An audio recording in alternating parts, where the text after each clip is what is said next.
I want to bring in MSNBC political analyst Elise Jordan, former senior advisor to Rand Paul, and Democratic strategist Steve McMahon, a veteran of at least 3 presidential campaigns. All right, Elise, let me start with you. If you were in that arena last night, you're more likely to think Trump hit it out of the park, right? But what if you're watching at home?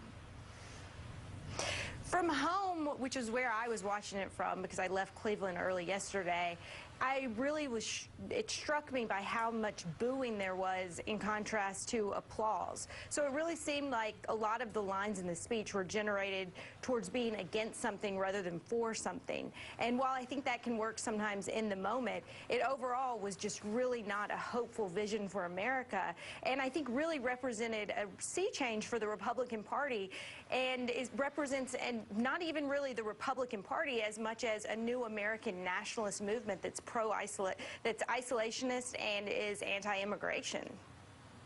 We've talked, Steve, about how different this was from many previous speeches of this kind, but let me give you kind of an opposing view of this. It has been, to say the least, a disturbing time of violence here and abroad, and that the speech was Donald Trump, his supporters would say at his best, connecting with voters as the one who truly understands their fears, their need for decisive leadership.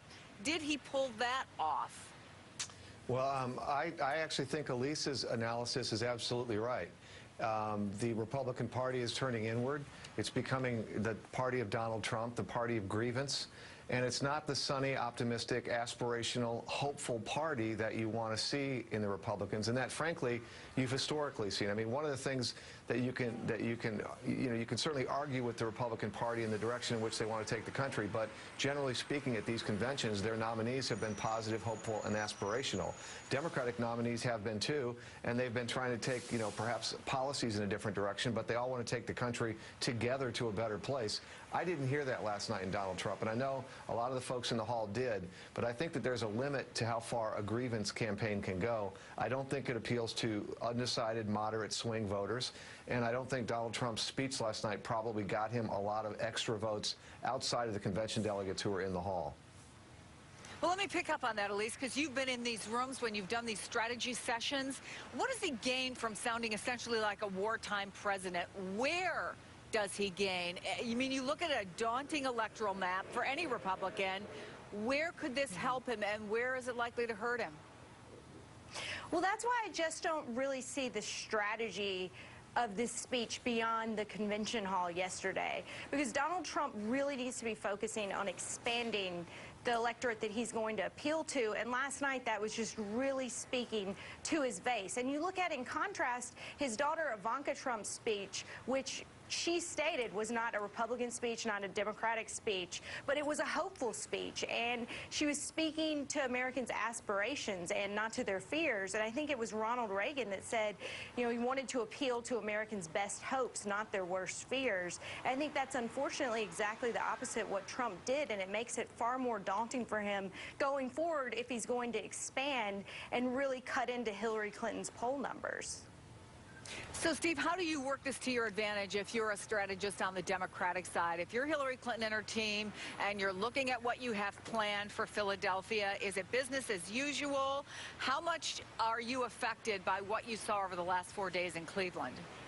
Well, I think it sort of starts with, as Elise pointed out, a strategy. And every nominee, whether they're Democratic or Republican, has the first decision to make is, are they going to make this a base election and run to the right if you're a Republican or the left if you're a Democrat? And Donald Trump, in choosing Mike Pence and choosing to unify the party and choosing to speak to his base, has made this a base election. These elections typically are won, though, in the middle by swing voters who make decisions sometimes very late. And I think Hillary Clinton has an opportunity now, if she chooses the right VP, somebody who's a moderate, somebody like a Tim Kaine or a Tom Vilsack, and she has an opportunity to use that to reassure people to run to the middle. Right now, I think what Donald Trump is doing very effectively is appealing to his base. That's scary to a lot of voters in the middle. I did think Ivanka Trump's speech last night was fantastic and probably one of the best speeches of the convention so far. It's frankly, if you take out the references to building tall buildings, it could have been a Chelsea Clinton speech given about her mother. And I think you're going to see a lot more of that kind of language and that kind of rhetoric at the Democratic convention. The only person, sadly, that we heard that from at the Republican convention was Ivanka. And Ivanka actually sounded a little more like a Democrat than a Republican to me last night. And I thought what she had to say sounded pretty good, frankly, with the exception, of course, of the endorsement of her father. She even actually said that, like a lot of millennials, she doesn't consider herself either a Republican or a Democrat. Steve, Elise, stay with me.